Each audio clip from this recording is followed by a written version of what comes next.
ربنا ظلمنا أنفسنا وإن لم تغفر لنا وترحمنا لنكونن من الخاسرين ربنا فاغفر لنا ذنوبنا وكفر عنا سيئاتنا وتوفنا مع الأبرار رب ارحمهما كما ربياني صغيرا رب ارحمهما كما ربياني صغيرا রব্বুল আলামিন আল্লাহ কোন কোন শীতের মধ্যে ঐতিহাসিক খোলাপাড়াবাসীর উদ্যোগে আল্লাহ 49তম তাফসীর মাহফিলের আজকে তৃতীয় দিনের শেষ রজনীতে আল্লাহ গভীর রজনীতে মালিক রে আমরা কিছু সংখ্যক গুনাহগার বান্দা আল্লাহ তোমার আদালতের কাঠগড়ায় আসামির মতো দাঁড়াই ভিক্ষুকের মতো দুইখানা হাত বাড়াইছি এ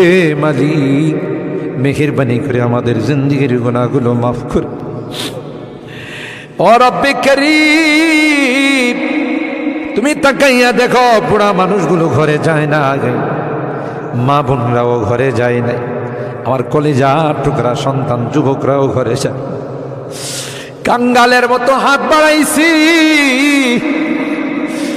এ মালিক তাওবা করতেছি আর জীবনে কোনো গুনাহ করব না আর জীবনে কোনো নাফরমানি করব আল্লাহ ওয়াদা করলাম আর জীবনে কোনোদিন নামাজ ছাড়ব না আর জীবনে কোনোদিন বেপরদায় চলবো না ইয়া আল্লাহ মেহেরবানি করে আমাদের তাওবাগুলোকে কবুল করে নাও ইয়া আরহামার রাহিমিন ইয়া আকরামাল আকরামিন আল্লাহ মনে চাইছে বিছনায় আরাম করার জন্য না না না আরামের ঘুমকে হারাম করে শীতকে উপেক্ষা করে শুধুমাত্র কেবলমাত্র আল্লাহ তোমার কাছে তাওবা করার জন্য বসে রইলাম আমাদের গুনার কারণে যদি জাহান্নামে দিয়ে দাও কে বাঁচাবে কে আমাদেরকে জাহান্নাম থেকে রক্ষা করবে ও মালিক কিয়ামতের কঠিন ময়দানে আমাদেরকে তুমি গুনাহগার বলে ডাক দিও না ইয়া আল্লাহ কোরআনের মধ্যে আছে জাহান্নামীরা জাহান্নামের আযাব সহ্য করতে না পাইরা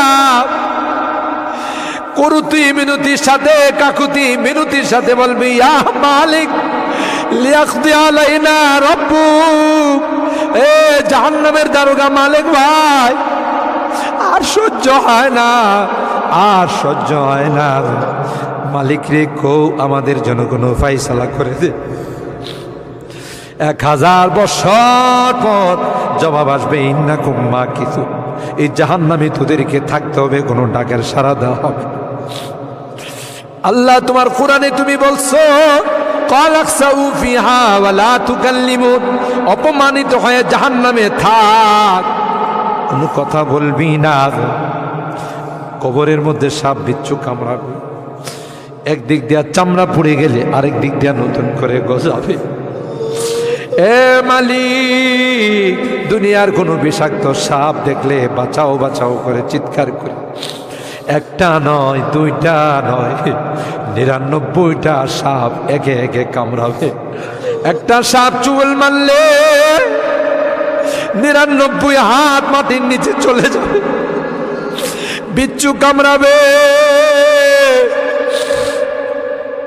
আমি চতুর্দিকে বলবো বাঁচাও বাঁচাও কেউ আমার কাছেও যাবে আমার ডাক কেউ শুনবে না আল্লাহ এই জন্যে আজকে চোখের পানিগুলো ছেড়ে কাঁদতেছি আল্লাহ তোমার নবী বলেছেন উম্মাত গুনাহ করে যদি আল্লাহর ভয়ে জাহান্নামের ভয়ে কবরের ভয়ে যদি চোখের পানি ফেলতে পারো রে আল্লাহ পাক তোমার চোখের পানি দিয়ে জাহান্নামের আযাবকে অফ করে দিবে এ মালিক এই বুড়া মানুষগুলো কান্দে পর্দার আড়ালের মা বোনরা কান্দে আল্লাহ আমার যুবকরা কান্দে আলেম ওলামারা কান্দে তুমি যদি মাফ না করো ক্ষমা না করো কার কাছে যাব কে আমাদেরকে মাফ করবে আমাদের তো দ্বিতীয় কোনো খোদা নাই যার কাছে গিয়ে মাফ চাবো আল্লাহ মেহেরবানি করে আমাদের তাওবাগুলোকে কবুল করে নাও ইয়া রাব্বাল আলামিন।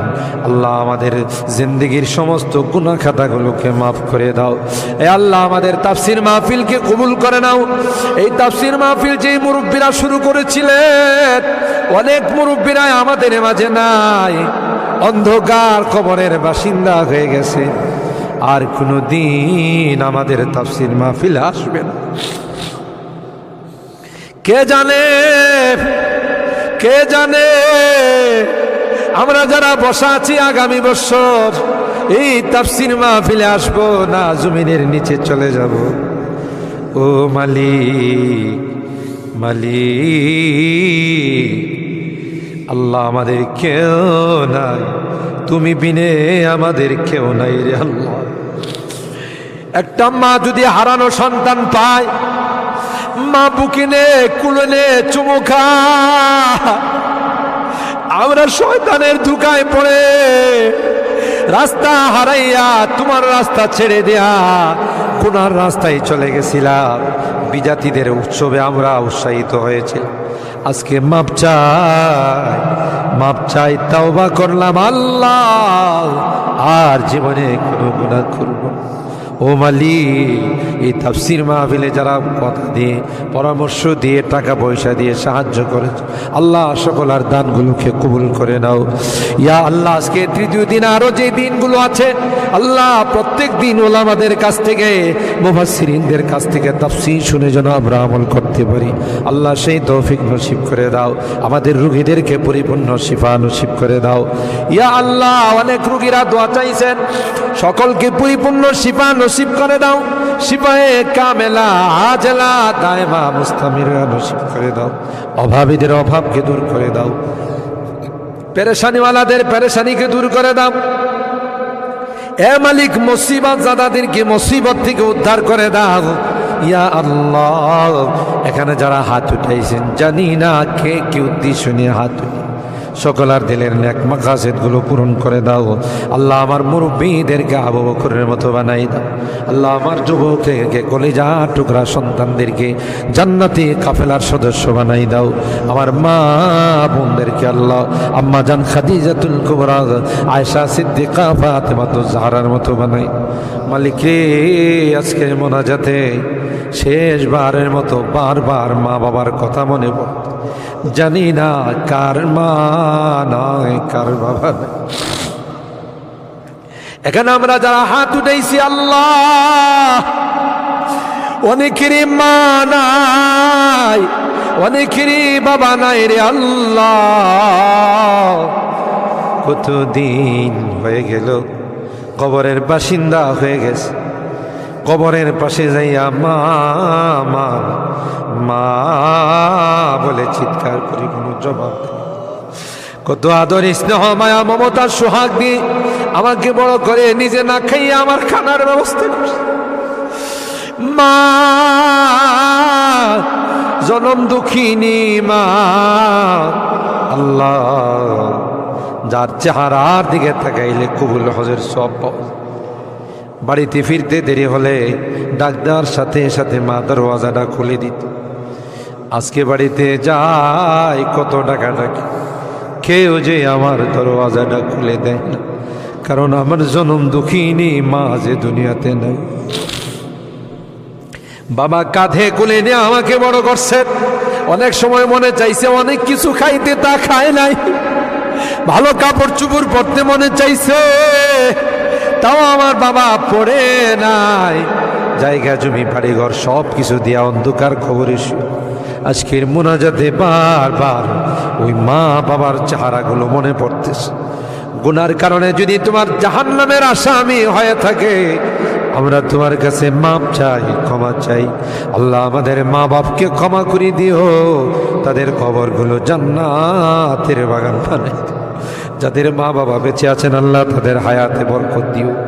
এ রব্বে করিম আল্লাহ, মুনাজাত শেষ করার পূর্বে একটি ফরিয়াদ, জানি না কোন দিন কার সঙ্গে মালাকুল মউতের দেখা হয়ে যাবে, কোন দিন মসজিদের মাইকে আমার নামটা ঘোষণা হয়ে যাবে, মসজিদের পালকিটা আমার ঘরের সামনে দাঁড়িয়ে যাবে।